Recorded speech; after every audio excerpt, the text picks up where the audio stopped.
desde que nasci. Eu nasci numa cidade chamada São Francisco do Sul, Santa Catarina.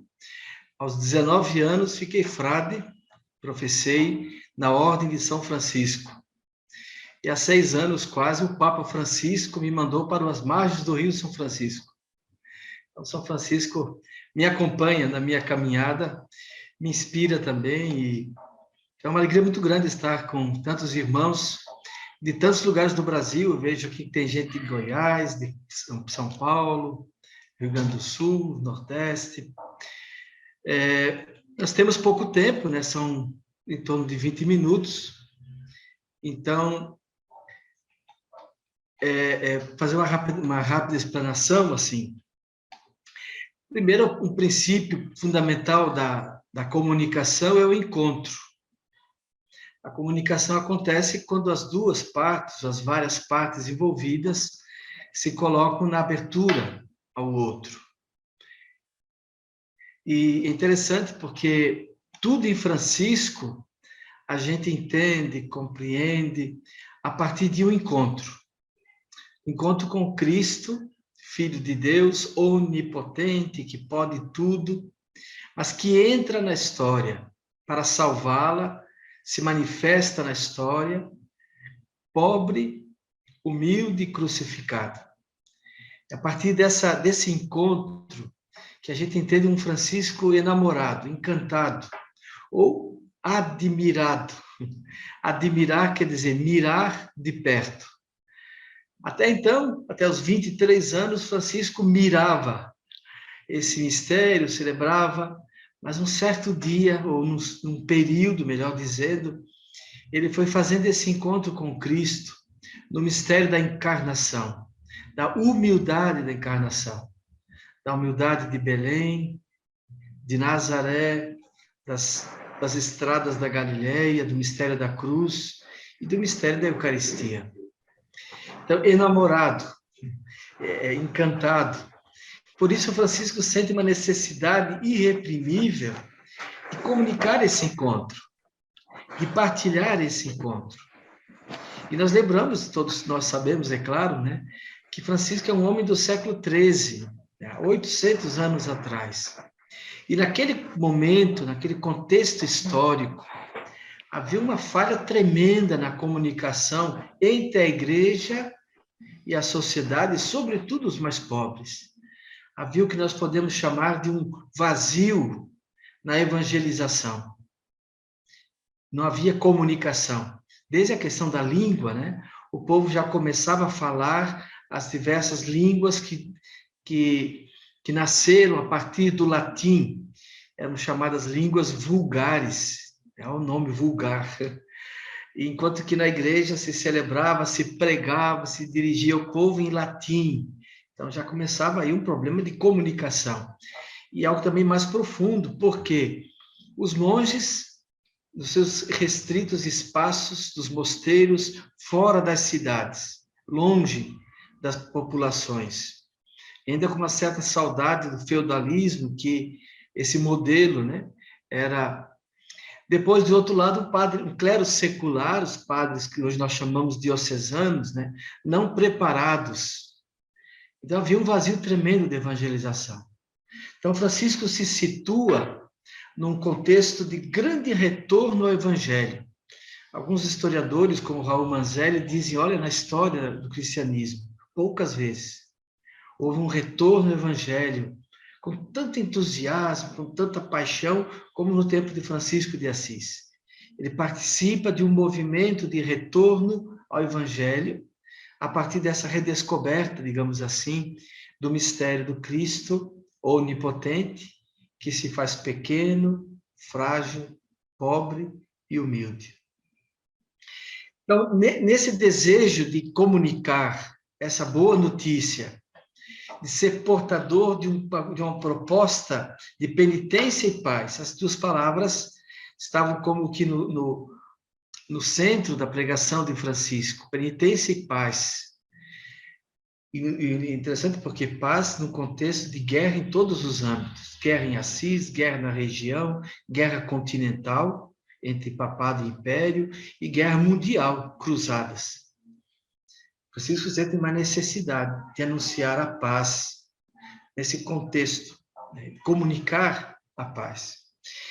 Isso Francisco faz com palavras, é claro. Ele usou a voz, mas também usa todos os meios disponíveis. Alguns, inclusive, nós podemos dizer, Francisco surpreende e inova. Alguns meios que ele empregou para comunicar a boa notícia, para fazer chegar a boa notícia aos outros. O próprio primeiro biógrafo de São Francisco, Frei Tomás de Celano, dizia que Francisco fez com que todo o seu corpo fosse uma linguagem. Então, não era só a voz de Francisco que tinha essa linguagem, era o seu corpo, a sua maneira de estar com os outros, de estar no mundo, tinha uma linguagem, falava. Além disso, Francisco não desprezou, ao contrário, né, os gestos, sinais, símbolos, que ele utilizou com muita eficácia, inclusive. Há casos muito interessantes. Uma vez, por exemplo, ele chegou lá na casa das irmãs de São Damião, Clara e suas irmãs, e ele começou a borrifar cinza na cabeça. E depois começou a passar no corpo. E não foi embora sem pregar. Ou seja, deixou uma mensagem, né? Convite aí o simbolismo da cinza, que nós sabemos, tal. Usou muitas parábolas, comparações, porque uma característica de São Francisco é um desejo profundo, forte, de seguir as pegadas de nosso Senhor Jesus Cristo. É uma expressão que ele usa sempre. Seguir as pegadas. Então, o que Jesus fazia, como Jesus agia, o jeito de Jesus inspirava Francisco. Então, como Jesus contava muitas parábolas, pregava em parábolas e comparações, Francisco também. Então, ele se comunicava, inclusive, na língua vulgar. O latim de Francisco era muito ruim. Dois bilhetes que chegaram até nós mostram que o latim dele não era muito bom. Ele estudou há pouco tempo na igrejinha de São Jorge, lá em Assis. E ele pregava na língua que o povo falava, na língua que o povo entendia, como todos os movimentos de retorno ao evangelho daquela época, né? Seguindo o mestre, ele se vale de parábolas e comparações e fala na língua do povo. E depois não só fala, né, parábolas e tal, a veste, o próprio hábito franciscano, em forma de cruz, né? Numa igreja também marcada pela pompa, né? Estamos no auge do poder do papado, Inocêncio III. O próprio imperador Frederico II se curvava diante dele, do Papa. E Francisco vai pregar pobre, descalço, mendicante, ou seja, pedindo esmola, vivendo ou de trabalho, com os camponeses, ou vivendo de esmola. Isso também tinha uma linguagem, comunicava. Chega um pregador diferente daqueles pregadores que o pessoal conhecia, fala na língua do povo, e com pobreza, despojamento, e falando de Cristo, que por amor a nós se fez pobre, se fez nosso irmão. Depois havia, assim, no conjunto das fontes franciscanas, das biografias particularmente, nós encontramos alguns episódios em que Francisco fala, se comunica, questiona, interpela à luz do Evangelho, mas sem uma palavra só. Por exemplo, em Roma tem, ali perto da Basílica de Latrão, a Basílica de Santa Cruz de Jerusalém. Francisco gostava de ficar ali, mas nunca no palácio do cardeal. Ele ficava sempre, porque tinha uns arcos da Roma antiga que pareciam gruta. Ele dizia, eu gosto daqui porque parece a gruta de Belém. Então, ele nunca ficava na casa do cardeal. E o cardeal era seu amigo. Foi um daqueles, inclusive, que intercedeu junto ao Papa para a aprovação da forma de vida. E certa vez o cardeal chamou ele para comer, para fazer uma refeição. Quando ele viu aquela mesa posta com comidas muito luxuosas, ele abriu a sacola e começou a comer o que tinha recebido de esmola. não falou nada, não questionou, não disse para o cardeal que ele estava ostentando demais, tal, não. Mas comunicou, né? Fez uma pregação, mas com seu estilo, com gestos e com seu testemunho. Então, é muito comum isso, é muito comum em Francisco. Mesmo lá, por exemplo, no Natal em Grécia, né? Os frades tinham feito uma refeição luxuosa e ele entrou como esmoléu, pedindo esmola, e aí quando os frades reconheceram que era Francisco, né? Ficaram com vergonha de estarem ferindo a simplicidade e a pobreza na noite em que se celebra o Filho de Deus que se fez pobre e nasceu pobre. O próprio presépio de Grécio, né? O próprio presépio, na verdade, é um teatro, uma encenação, né? Uns 15 dias antes, ele chama João, que é da cidade de Grécia, e diz, eu quero celebrar o Natal. E ele dá umas indicações, trazer o boi. Naquela época, o presépio não tinha José e Maria, era muito interessante. Era só boi e jumento. Traga o boi, traga o jumento. Lá tinha uma gruta, né? Junto do eremitério dos frades. E ele fez uma encenação de Natal. E logo ali, no local onde viram o menino, foi celebrada a Eucaristia. Então, a relação entre Eucaristia e Natal. Então, toda uma catequese, digamos assim, sobre a relação entre Natal e Eucaristia, entre o mistério do Filho de Deus que se faz humilde num coxo em Belém, e o Filho de Deus que se manifesta pequenino e frágil, pedaço de pão. Francisco não fez a pregação, mas ali, a encenação. E ele dizia, olha, eu quero visualizar, eu quero ver a pobreza do menino Jesus, os apertos pelos quais ele passou. Vejam que são recursos de comunicação muito fortes. As pessoas mais simples, às vezes, não entendem as nossas pregações. Nós falamos, às vezes, e as encenações, as parábolas, metáforas, os gestos, os sinais, estabelecem uma comunicação, uma proximidade, captam a atenção. Depois, um outro elemento, recurso à poesia e à literatura. Isso, a mim particularmente, sempre chamou muita atenção. Como Francisco, na pregação, ele valoriza, reconhece aquilo que é da cultura. Então, nós sabemos, né, nesse contexto, era um contexto rico de poesia, né? Tinha os menestréis com suas canções, uma literatura muito rica, e sempre em torno do enamoramento, do cavalheiro que quer conquistar a dama, assim por diante. E há um episódio para ilustrar isso. No dia 8 de maio de 1213, Francisco estava passando com Frei Leão na região das Marcas, ainda quase na região central da Itália, e passando diante de um castelo de São Leão de Montefeltro. Ali havia uma festa grande, luxuosa, da investidura na cavalaria do filho do conde de Montefeltro. Ora, Francisco passa ali com o Frei Leão e diz, Francisco, ô Leão, vamos lá em cima, vamos à festa, com a ajuda de Deus, faremos algum fruto espiritual. Isso está lá nas considerações dos estigmas. E eles vão para a festa. Chega lá, Francisco consegue pregar, faz uma pregação. A pregação que o santo fez, ele toma um verso de uma canção amorosa, decantada pelos menestréis naquele tempo. É como se hoje nós pegássemos uma canção de Chitãozinho Chororó, digamos assim, né? Ou de Marília Mendonça, para ser mais atual. Uma canção de amor, uma canção de sofrência. E Francisco pegava, né? Pegou uma frase de uma canção popular. Eu vou dizer o texto original. Tanto il bene que m'aspetto, que ogni pena me dileto. Seria assim, tanto é o bem que eu espero, a coisa boa que eu espero, que toda pena, sacrifício, eu gosto. O sacrifício para chegar a esse bem. O cavaleiro fazia viagens quilométricas, né? Montado num cavalo, sacrifício, neve, chuva, né? Para ir ao encontro da amada, da dama, né?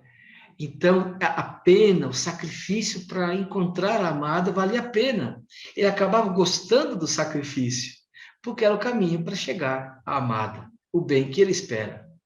Ora, Francisco toma essa frase e começa a falar sobre a penitência, a conversão. Olha, ele está no castelo, cavaleiros, ele também sonhava ser cavaleiro, mas quando encontrou Jesus mudou de plano. Agora ele diz que é um outro caminho e convida a penitência. A penitência é o caminho para chegar ao céu, para encontrar o sentido mais profundo da vida aqui e o céu. Entre os muitos nobres que estavam lá presentes, estava um homem da Toscana, que é a região ali de Florença e tal, e ele sempre, já há muito tempo, queria ouvir Francisco. E as palavras de Francisco tocaram tanto o seu coração, porque ele era um homem inquieto, era um conde Orlando de Chiusi de la Verna. Para cortar a conversa, o conde disse: Francisco, eu tenho um lugar lá na montanha, mas é um lugar encantador, muito bom. Eu soube que você gosta de lugares assim para passar semanas. Eu lhe ofereço esse meu lugar, o Monte Alverne. Os frades até hoje estão lá no Monte Alverne, a partir então dessa pregação de Francisco, utilizando a literatura. Então vejam como ele chega às pessoas. Então a comunicação fluía, porque de Francisco havia uma convicção profunda, ao mesmo tempo um desejo imenso, respeitoso, cortês, de chegar às pessoas. E as pessoas então se sentiam também respeitadas, porque ele captava a atenção. Quando alguém começa a citar uma música que a gente conhece, né? Eu depois daqui vou me encontrar para assessorar uma assembleia de uma diocese, e no começo eu vou citar uma canção de Chico Buarque. Tem até aqui a citação de Chico Buarque, para falar sobre esse contexto histórico de pandemia, que nós podemos tirar a lição. A canção de Chico Buarque é assim: lá fora, amor, uma rosa morreu, uma festa acabou, um barco partiu. Eu bem que mostrei a ela. O tempo passou na janela e só Carolina não viu. Aí aproveito para falar sobre a síndrome de Carolina. Pessoas que não reconhecem na história as interpelações de Deus, assim por diante. Então é muito interessante, Francisco. Vejam como ele surpreende, né? Depois, um outro episódio, por exemplo, ele valorizava as serenatas, as canções. Ele estava doente na cidade de Rieti.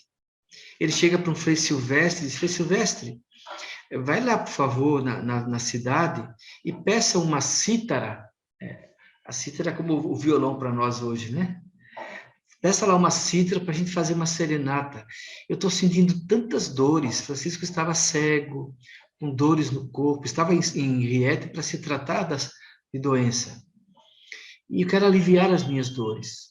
Se Frei Silvestre não foi, porque ele tinha sido seresteiro antes, e ele tinha então vergonha de pedir uma cítara, e o povo da cidade dizia: olha aí, ó, voltou a vida de antes. Aí no dia seguinte, Francisco disse: tanto faz mal, Frei Silvestre. Você não foi, mas os anjos vieram e nós cantamos a noite toda. Fizemos uma serenata, uma seresta a noite toda. Então, a alegria de Francisco é contagiante, né? Mesmo na fragilidade, na doença. O Cântico de Irmão Sol, e acho que pouco de nós sabemos, né? Mas o primeiro poema em língua italiana é o Cântico de Irmão Sol. Nessa língua vulgar, que depois vai dar origem ao italiano. É o primeiro poema. Então, Francisco está na origem da literatura italiana. E ele compõe um canto, não como a gente vê naquele filme bonito, poético, de Zeffirelli, né? Irmão Sol, Irmão Lua, Francisco saltitando pelas planícies, assim por diante. Não. Ele estava já de uns 50 dias, mais ou menos, em São Damião, um ano antes de morrer. Cego, estava no calabouço, porque a mínima luz incomodava seus olhos, provocava uma dor terrível, sofrimentos atrozes, ratos passando por ele. A compilação de Assis e outras fontes mencionam Tomás de Celano. E numa manhã, Sem enxergar nada, ele compõe o cântico de mão solo, na língua vulgar, com métrica para ser cantado. Provavelmente havia uma espécie de partitura, e ele compõe o canto, que é um convite a toda a criação a celebrar o Criador. Ora, Francisco não via as criaturas.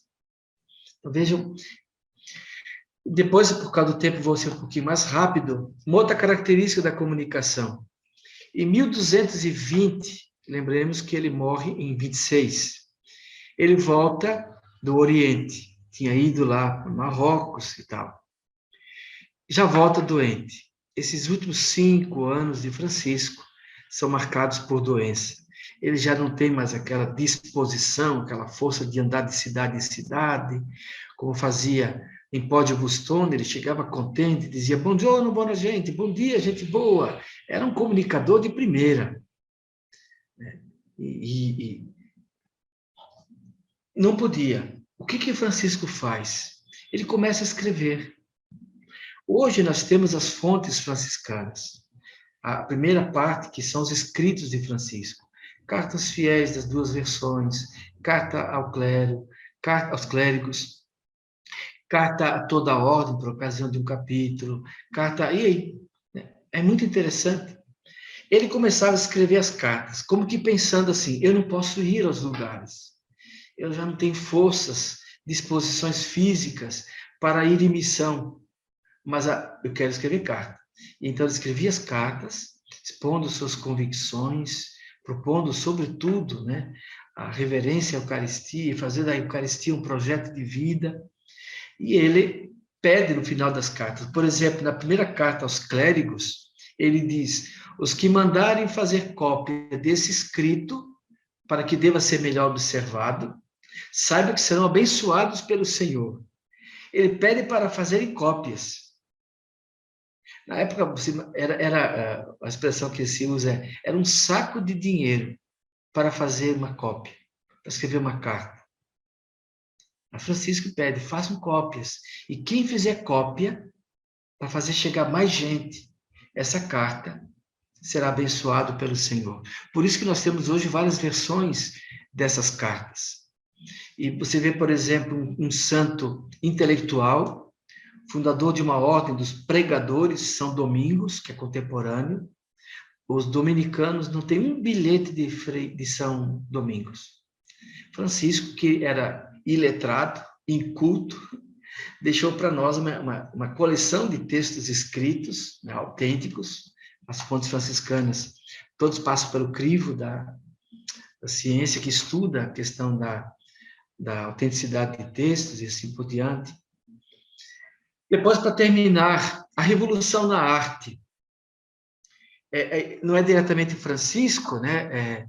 Mas a partir de Francisco, da compreensão que ele tem de Cristo, da compreensão que ele tem da pessoa humana, a partir de Cristo, Deus feito homem, né? Há uma revolução, por exemplo, a arte ocidental, ela muda, ela sai daquela arte bizantina, em que os santos eram estáticos, né? O Cristo, Nossa Senhora, os santos estáticos com fundo dourado. Dourado era símbolo do eterno, né? Agora, de repente, Giotto, que era ligado aos frades lá de Florença, do convento de Santa Cruz, Giotto começa a fazer pinturas. E o primeiro ciclo da pintura de Giotto é justamente na Basílica de São Francisco em Assis. E aí mostra Francisco lá com árvores, montanhas, fontes de água, castelos, torres, igreja, animais. A criação não é obstáculo à experiência espiritual. A criação é lugar de encontro. Então, com certeza, Francisco, o movimento franciscano também influi numa forma de comunicação extraordinária que é a arte, né? Um grande artista do nosso tempo dizia, a arte diz o que nem sempre consegue ser dito, o indizível. Então, há uma revolução na arte a partir de Francisco de Assis e do movimento franciscano. Beleza e verdade sem dualismos. Beleza, a criação, montanhas, o céu azul, assim por diante. Giotto, Eu sugiro até que depois dê uma olhadinha lá no Google, Giotto, Giotto, e vocês vão ver as pinturas de Giotto, que assinalam o início do Renascimento na arte.